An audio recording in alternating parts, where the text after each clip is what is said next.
अरे वाह वाह वाह, स्वागत है आप सबका फिगरिंग आउट विद दोगेश के एक और जबरदस्त एपिसोड में। मैं हूं आपका होस्ट दोगेश। आज स्टूडियो में आया है मेरा असली तपोरी दोस्त जो बोलता है और करता भी है बिल्ला। बिल्ला भाई आओ ना भाई, माइक पे बैठो। अरे क्या सीन है भाई दोगेश भाई, तेरा स्टूडियो तो बिल्कुल फायर है यार। लाइटिंग भी मस्त, माइक भी सॉलिड। बस अब बिल्ला आ गया तो फुल मजा आएगा। सीधा एंट्री में स्वैग। बिल्ला भाई पहले ये बताओ आजकल क्या चल रहा है तेरे लाइफ में? अरे क्या बोलूं भाई, मैं तो रोज बिल्ड ऑन टॉक वाला फुंडा फॉलो करता हूं। लोग पहले बोलते थे बिल्ला कुछ नहीं करेगा, आज वही लोग मेरे को बोलते हैं बिल्ला भाई एक एडवाइस देना। अच्छा बिल्ला भाई, एक क्वेश्चन है। बहुत सारे लोग आजकल डिमोटिवेटेड हैं, जॉब नहीं मिल रही, बिजनेस नहीं चल रहा है, उनके लिए क्या मैसेज है?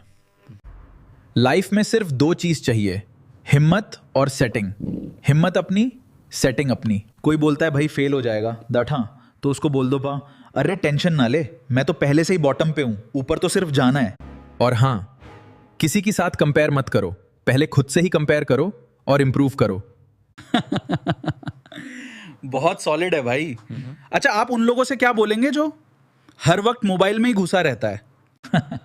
देखो दोगेश भाई, जो लोग मोबाइल में हर दिन घुसा रहता है ना, उन लोगों का फ्यूचर ही खत्म है, क्योंकि उन लोगों को सिर्फ सपना देखना आता है, करना नहीं। अच्छा भाई, एक और सवाल, अभी तक आपने क्या क्या काम किया है? हमारा ऑडियंस जानना चाहता है भाई।